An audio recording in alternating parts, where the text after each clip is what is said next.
Okay, hey guys, this is me. I'm Shafi from bin Lamin. I'm gonna present the article called Breaking Down the Concept of Students' Thinking and Reasoning Skills for Implementation in the Classroom.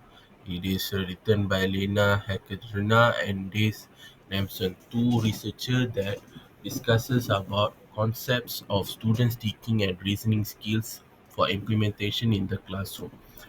Okay. So I have read down the articles below and I want to discuss a bit about the article. Okay, so let's go.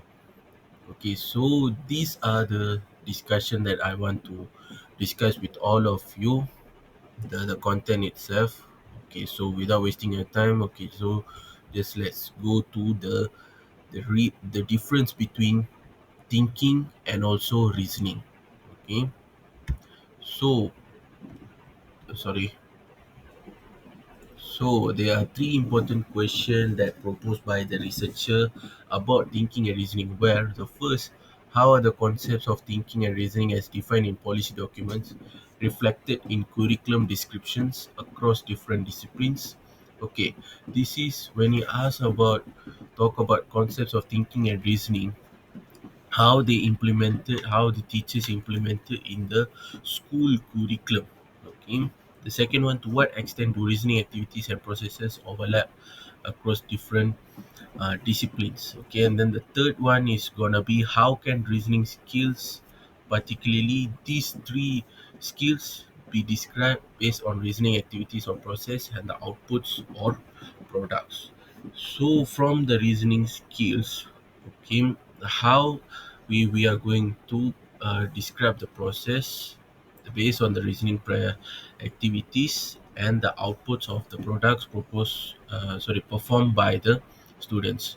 Okay, so these are the types of thinking. So you already know what are the divergent thinking, convergent thinking. So divergent thinking come up with the different ideas, where convergent thinking only one correct solution.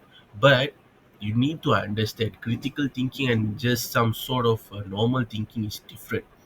Where normal thinking, where it could be imagining, daydreaming, okay, and when a person thinks, this is the fact, where a person thinks we cannot see them or observe them. It is based on their outputs itself, and critical thinking is literally crucial for the students. Why? Students need to develop their critical thinking to be able to apply it in real life situation. So when they had problems they have to face, they need to uh, able to apply the critical thinking, where they need to analyze the idea, evaluate, and also thoughts improvement before coming to the solution. And it is used more of a cognitive skills and strategize to reach a certain goals. Okay, so these are the critical thinking that they have explained it very very clearly and differentiate between normal thinking like imagining or daydreaming and with critical thinking. So okay, these are the part of reasoning where they have discussed. This one you already know. Inductive, deductive, okay, analogical thinking, comparing similar situation and making a reason, where they have some situation happen and we have to make a reason on it. And adaptive, find a possible explanation for whatever problems that happen in real life.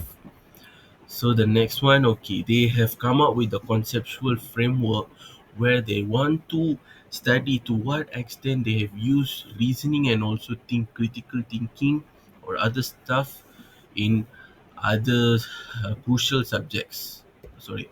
And then they have to jot down 11 specific action categorized into three categories, which is this one: analyze, evaluation, and create through a series of tasks.